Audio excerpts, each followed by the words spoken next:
Welcome back, folks, to another Shifting Schools episode. Excited, and I have to tell you, a little disappointed to bring you this episode that we recorded live at NCCE23 last week.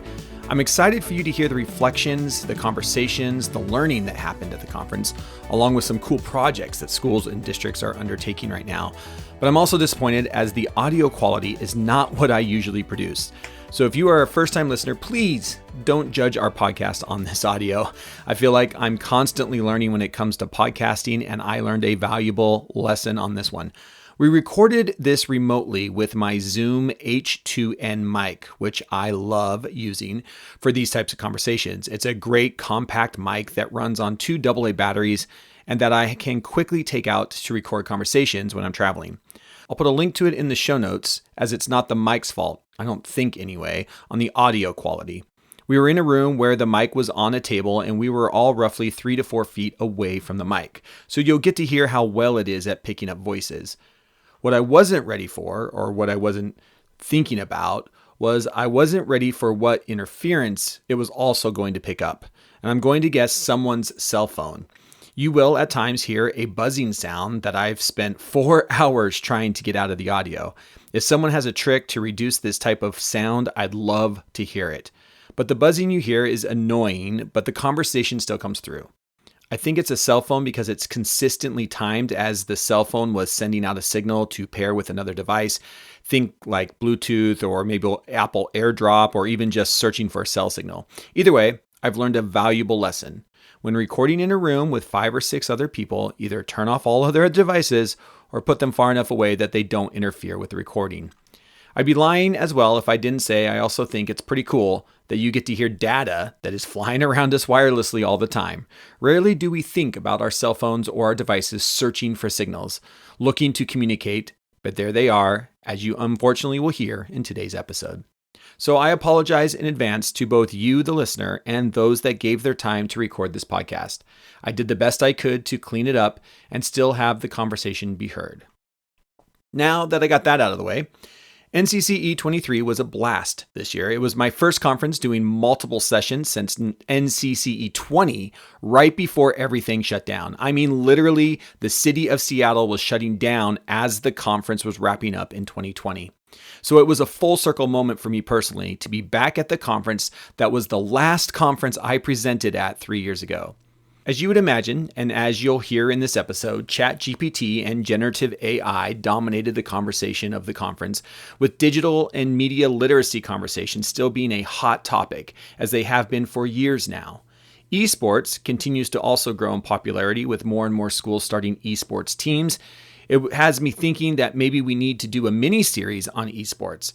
If that is something that you would be interested in hearing, let us know at info@shiftingschools.com or on Twitter @shiftingschools. Just send a quick message saying you'd love to hear and learn more about esports in schools. If you want to get started, check out episode 193 with Chris Nettie from the Hoquiam School District, where he talks about the impact esports had on his school and larger community. More than anything, though, it was great to be back in person at NCCE. I swear to you, when I did turn in talks in my sessions, they were a bit louder than usual. They were more passionate than usual. And they were, well, just so nice to hear.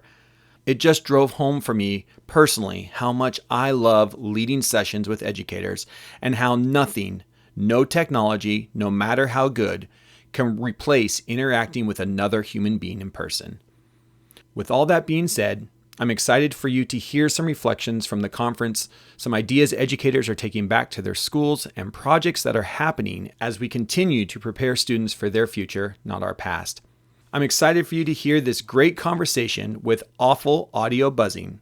But first, a quick word from today's show sponsor.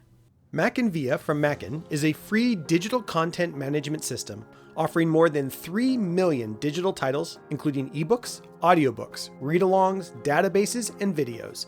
To date, this highly sought-after digital content management system has been awarded 20 distinctive national honors, including multiple Best of Show awards at ISTE, several awards of excellence by Tech and Learning, and Product of the Year by Modern Library Awards.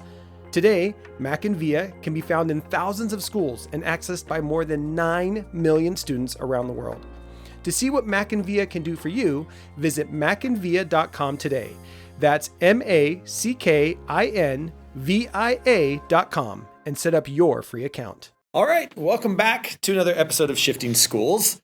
We are wrapping up NCCE23. You can follow the hashtag NCCE23. We're in the last third day of the conference, and I believe this is the last session. But we were able to just open up a room, and anybody that wanted to come and talk about their experience at NCCE, we were just going to record an episode to see how things are. So we're just going to have everybody introduce themselves and just talk about the conference. We'll start with you. Yeah, I'm Josh Arling. I work in Tacoma Public Schools, and I am the new director of DART, which is Data Assessment, Research, and Technology. We also do the Student Information System and Enrollment. I'm Brian Burns. I work in Spokane Public School District at Francis Scott Elementary, and I'm a Librarian Information Specialist. Woohoo! My name is Jesse Hines. I work down in Franklin Pierce Schools District, which is just south of the city of Tacoma. I am an elementary K-5 official title information technology specialist, but / librarian. Yeah. I'm David Steiner. I am from Toppner School District, which is about 20 minutes east of Yakima, if nobody knows where that is at. And I'm currently the instructional technology coach, TOSA, for our whole district, K-12. Yeah. Nice. I just I love it that we're in 2023 and we still have amazing different titles that all pretty much do the same thing. Yeah. And we still A lot of the same work. Yeah, we all did the same work. But but my title's this and I do that and everything else. Oh, welcome. Come on in. We're just getting started recording a podcast. If you want to be part of the podcast, pull up a chair. Sorry, I didn't see that was the camera you sent to all of us. Yeah, you're good. Yeah, that's great. As we're kind of talking here, want to introduce yourself? We're recording now for the podcast, and I can edit out stuff later, so don't worry about it. But Yeah, Sherry DeSalle, Tacoma Schools. Tacoma Schools, awesome. It's good.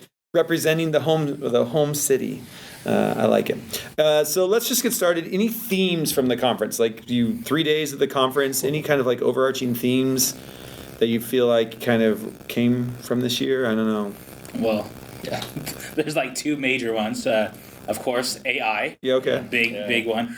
And then the funny thing is, I was talking to my colleague this morning. I said, about 10 years ago, I spoke at NCCE about cyberbullying and digital literacy and digital citizenship, and I hardly got anybody there.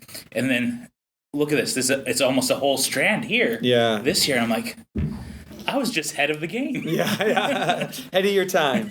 But I like how, because AI and kind of info literacy, but combined with SEL, like with everybody, districts across the country all scrambling to find, some sort of comprehensive approach to SEL for the kids after the last couple of years.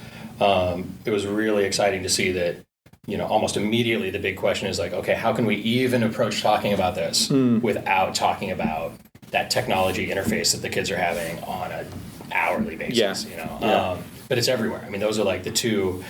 Like you're having to choose between 2 or 3 sessions that are all talking about kind of some of the same stuff. So yeah, those are like 2 major ones. Cool. Yeah. Anyone else? One of my big takeaways was a lot of the presenters talked about that we don't know what we're going to be preparing our students for in the future, and some large percentage of the jobs that they're going to go to aren't even created yet. So how can we prepare them? But the focus is more on what skills they're going to need. We can teach them to be critical thinkers. We can teach them to be problem solvers. And that, to me, I think was kind of the theme I saw throughout a lot of the sessions. And then me as a librarian information specialist, I have that space and the time to work on those skills kind of outside of the classroom. I like that. That's something I picked up in several sessions. Yeah, and as if anybody was in one of my sessions, I just am tired of hearing this. 85% of the jobs the kids are going to have don't exist yet. And I'm like, well, but who cares? Like, I mean, that's something we can't control. You can't control that, but we can control the skills that kids leave our school system with. That is something we can control, and we know what those are. I mean, the world and corporations have told us what those are. So focus on those. Don't worry about the jobs; they'll take care of themselves. And if we create students who are adaptive learners and can adapt to new situations. Lifelong learning is what we used to call it back in the day, and that's what you want. You want to be able to adapt and to learn as all. Favorite session? Favorite session? Yesterday. Sorry. Which one? Yours not going to be that guy. You're like, oh, your session. Of course it was your. So your session yesterday on ChatGPT, at the end, I was just like, I knew it I'd played in there. Yeah. But I hadn't played in there in that way. And then as you were talking about, like, your friend with the email and the softening of the tone, I was like, wow. And then I'm thinking about back to the SEL session and about critical thinking and about how we're going to have to get our students to be able to utilize these skills. And how do we do that with skills with AI and everything going, man, they're just going to start utilizing it. So it's going to be fascinating. That's cool. Do you want to come be part of the podcast? Part of a podcast? A podcast. We're recording right now. Come on, Amanda. Yeah, come on. Yeah, come on up. Grab a chair. We can scoot around. I didn't mean to be so fun. Oh, it's all good. It's all good. Yeah, anyone else? I think your session on ChatGPT was great.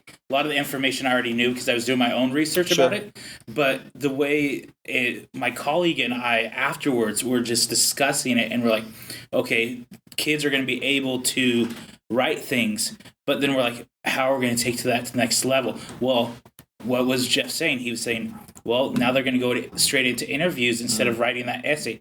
Well, now we need to prepare our kids for that interpersonal communication, either in-person interview or Zoom interview or whatever. And so we need to get them to start presenting and collaborating and getting them off the phones and back to face-to-face communication. I like that. Yeah, absolutely. Yeah, I like that. That's a good one. We just had a session earlier this morning with Jason, and it was kind of the don't panic, don't fear the reaper approach to AI. And which I thought was interesting because it was set right opposite Lagarde's. We need to prepare kids to be able to be critical about what they're seeing, and that was an interesting juxtaposition. But his his approach to looking at how he said at the keynote, no, teachers are not going to be replaced by AI. If you're doing the job right, you're not going to get replaced. And watching some of the ways that he was using it to, we've all seen examples of it where it's like, okay, take this research paper, help me create a unit of 5 lessons based on that paper. I need, quiz questions. I need this and this and that. And then moments later, you've got a unit of 5 beautiful lessons, all aligned to standards and everything else.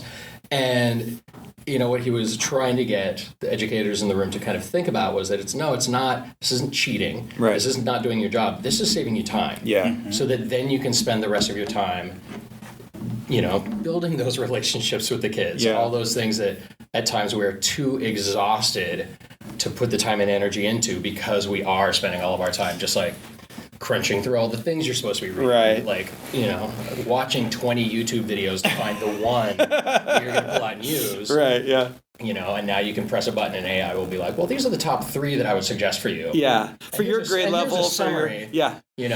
So I really like that approach to it, that he's like, just think of it as giving you more time to do the stuff that we know is the important really stuff. Impacts the kids. Yeah, I like that. That was great. It's a good message. That's a good message. Yeah. Welcome, Amanda. Do you want to tell us where you were? Where do you teach? What's your position? I'm a digital learning coach in Tacoma. In Tacoma, another Tacoma. I like Tacoma showing up. Great. That's awesome.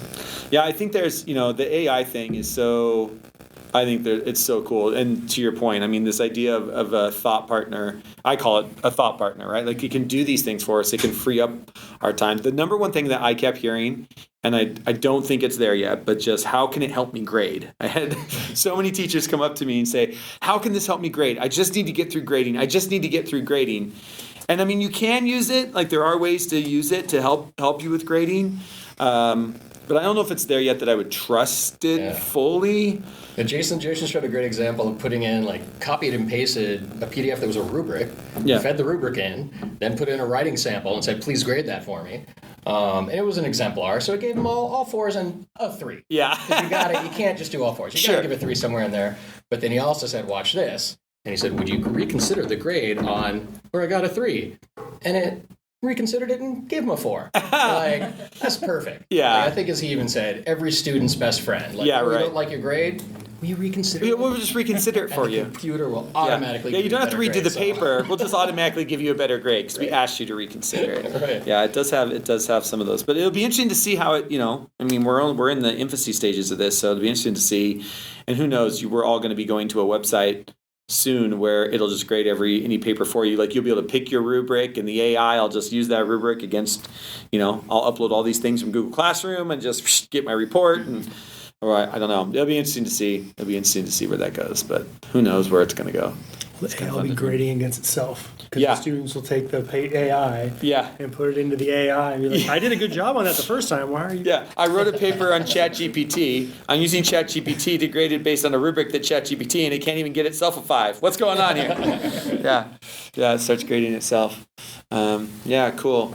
On the SEL side, what were some of the takeaways? If you went into any sessions on the social emotional learning side, any sessions or any takeaways from anything you went to or heard or saw on that end? Digital literacy is the literacy of the future. Like that piece, I know there's been, depending on like who's gonna do this, right? Is it gonna be our teaching librarians? Is it going to be the social studies teachers? Is it going to be, so everyone's like, is this somebody else's job? Yeah. But then thinking of this, I'm like, dang, and I have a 9th grade daughter. I'm going, yeah, you get manipulated left and right through, your stuff. And she now has a flip phone where 555 equals a number. Yeah. So I'm good for a minute, but because her other phone was taken away because she wasn't doing it the way you're supposed to do it. And so, she won't listen to this, so it'll be fine. Stumbles across it years later and be like, no, that's not me. Right. But I think that aspect of, like, if she had the social emotional tools, then the situation that she found herself in, she wouldn't have found herself in such a dire strait. Okay. Yeah. So I think that piece like struck me. I'm going, oh yeah. It should be all of us, not who's putting their finger on their nose saying not it. Yeah, I like that.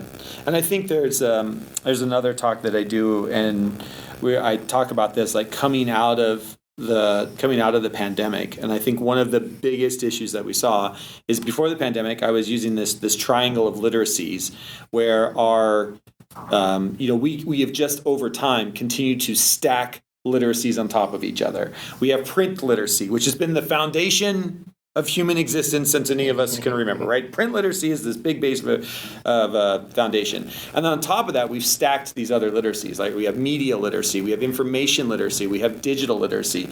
And as you stack them, right, it kind of forms a pyramid. And at the very top of that, I would say was kind of before the pandemic, we were all like kind of doing media literacy. It was kind of becoming a thing. We were checking the boxes from Common Sense Media.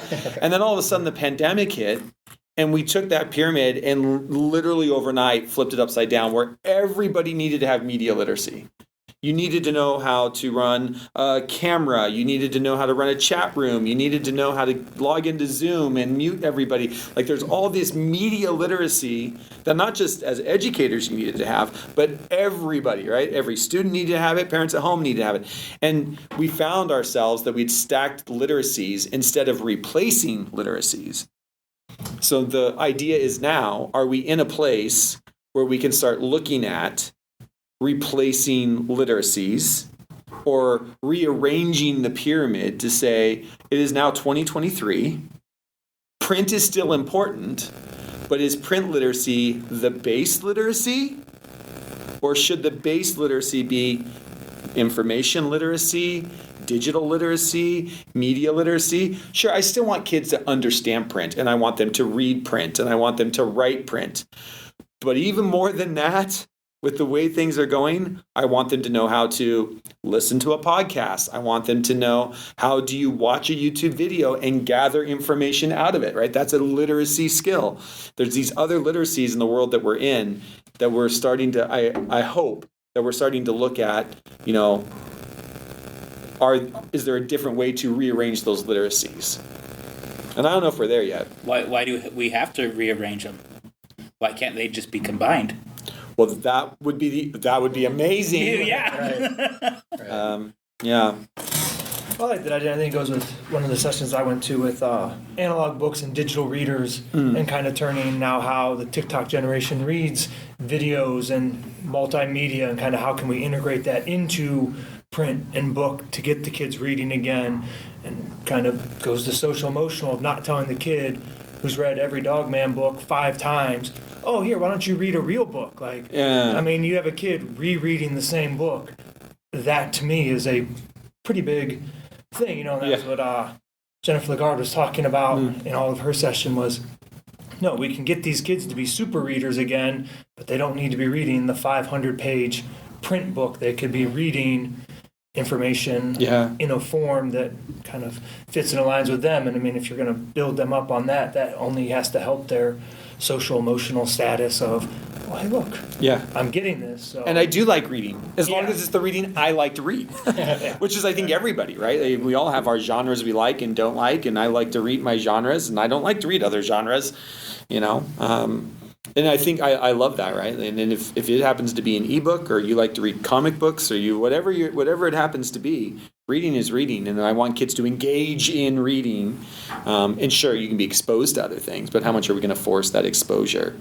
I think. And you still get, I think a lot. I think my assumption is that lots of, if not most, educators, classroom teachers are coming to the point where, if a kid picks up a book. Like I said, if it's the same kid has read the same Dogman book 5 times, you know why? Because I just trust at some point, Dogman's going to be checked out. Yeah. I'm just going to point out there are some other cool books over there too. Yeah. And I'm going to leave them to it. Yeah. Right? That most educators are like, if they are picking up a print book, awesome. Yay. Yeah. Battle won. Yeah. Yeah, it's not War and Peace. Yeah. But, I mean, to your point,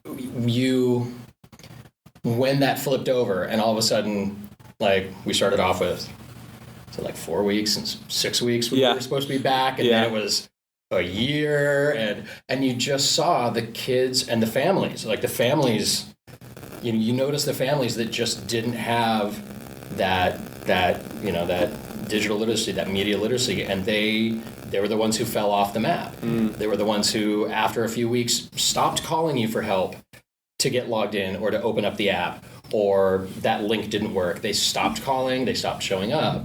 So yeah, it's absolutely vital that these kids have it. But the families need it too. The families. I think it was in one of Lagarde's sessions. She had mentioned opening up an evening training for the parents to come in, and it was booked instantly. Yeah. Like overwhelming interest from the parents saying, yes, please help us understand how this is happening, because we watched our kids. Yeah. And we couldn't help them. Yeah. Couldn't help them. Yeah, we didn't have the skills needed to support our kids. Yeah. And we want to have those skills, right? Parents want to have those skills. So how do we as an educational community support a wanted need? It's so much easier to train people when they want it. Right? So that's cool. I like that. Awesome. Anything else that you found interesting? I'm just curious about how do we have our educators get the same digital literacy training? Because I think the piece is that at least I can speak for myself. Like I remember when AOL came with the CD and we put it in, and I was like, Totally. man, I got kicked out of the chat room again. Yeah. And my buddy's like, stop messing around, you know? Yeah. And so I think, living on both sides of the divide, I don't know that, that everyone is at the same place with their learning of what's happening. And then how do we navigate that learning as well? And so I think being able to do, I guess what I'm thinking is, how do we help our teachers so that they can help our students be able to be teaching of it? Because if they're not necessarily that comfortable with the content, how are they going to be able to be the teachers of that content, right? Yeah. So Yeah, and when we don't know something, we get scared of it. I mean, we can use ChatGPT as an example, right? There's this instant, and it's like, you don't know how it works. And so there's this instant, like, I don't know if I want to use it, or I don't know if it's good for kids. We should just block it until we figure it out, right? We get into these mentalities, and it's just human nature of, like, we don't like change, right? And so it's this push and pull of, like, how can we support you in understanding what this does for you and for your kids, so that then we can have those conversations with students around whatever the topic happens to be. And as a tech coach, I see it all the time, right? With my veteran teachers that are their span of looking at technology, they're afraid, or some of them are like, oh yeah. But it's that relationship piece, right? It's that when you're working with your teachers to then teach your students, you got to have that relationship where they have that buy-in with you. So when you bring something out like ChatGPT, like I'm doing a training right now, like building a training, asynchronous training for art staff, that when I bring that out, they'll know, okay, David has brought this out. It's going to be something serious, so let's go ahead and do it. So you have that relationship already. What are some cool things you're doing at your schools? What is something you're excited about at the moment that you might be working on, or maybe something you want to take back, or you're excited to take back from the conference, even to be like, you know what, that's something I want to try or implement, or if it's not has anything to do with this, like, hey, at our school, we're really crazy, we're trying this crazy thing. Anybody got any crazy stuff going on? We have a pretty cool video project happening at a school. They're working with a young local man who has gone through Tacoma schools, now has graduated, has an organization that talks specifically about how your identity and your experiences in your life impact who you become and what you choose to do with your life. Oh, cool. So he's talking to the kids at an elementary school about their identities and their experiences in their life, and they're developing kind of like a little documentary about who they are as humans. Beyond as just learners in the classroom. So how has my lived experience in my neighborhood impacted my belief systems and what I think about things? In this video, they're going to create, edit, and then they're going to show it at one of our local theaters. So parents and families are going to get to come and see their kids on the big screen with the creations they have going. And so is every kid making their own? So for this one, that's kind of a spot in Tacoma where we're working on trying to get some video editing software for our kids, but he's going to do the editing this time. They're more focused on the storytelling side of it, but they're also learning what it looks like to be a digital creator. Oh, I love that. And so many of them want to be YouTubers. Yeah, right. They want to, what they want to do with their lives is get on there and influence, is what they're saying. So he's showing them how can we take video in different types with, an iPad. You can use an iPad, you can use a phone, you can use an actual video camera, so they're going to get hands on those experiences as well. Talk about how it kind of can lead into lifelong careers and things that you can do later. But it's a pretty cool project. How long has this project been going on? Like a full year thing? So he's been working with the staff all year just on developing the mindset to take something like this on and to think of identity and experience being something that's important in the classroom. He started with the students with the actual lessons part of it probably 3 weeks ago. Okay. And they're going to do the presentation in May or June. Awesome. And will it be uploaded on YouTube? Because that would be like the full circle thing on your Tacoma YouTube channel or something. It'll be up, and I think he's hoping to also, depending on how it goes submit them to some film festivals. Oh, too. so cool. Very cool. That's It a is a really cool That's a cool project. project. I love that. Yeah. Such a Which elementary then? Franklin. Franklin project. Cool. I'm going to be working with a school I don't have much background information on it yet, where that's part of why I hopped on that and came over here. They are bringing in somebody from the outside that will be working with all of the students on creating podcasts. Oh, cool. Yeah, Yeah, that'll be fun. yeah. We can talk about that after we stop recording too. I've got a lot of resources for you on doing that stuff and some fun things we can do. Awesome. Great. Anyone else got anything cool going on? I think one of the things that I took from this conference that I'm going to take back is your training. One of your first trainings, the professional learning, not professional development. I'm not going to use PD anymore. Yeah, I'm gonna professional learning. professional learning, and just your format of building things out, because I'm one of the PD specialists in my school district, so I'm going to look at that, and I'm also going to say, hey, this is how we should do things. Cool. And I'm going to say, yeah, because Jeff said so. This is what Jeff said. This is what Jeff said. Yeah. And then another thing is, at one of our elementary schools, one of the 5th grade teachers came to me and said, hey, I found this website called Story Jumper.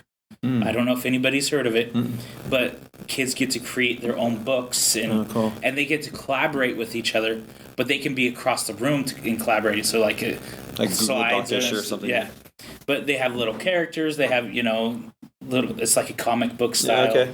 And then you could buy the book.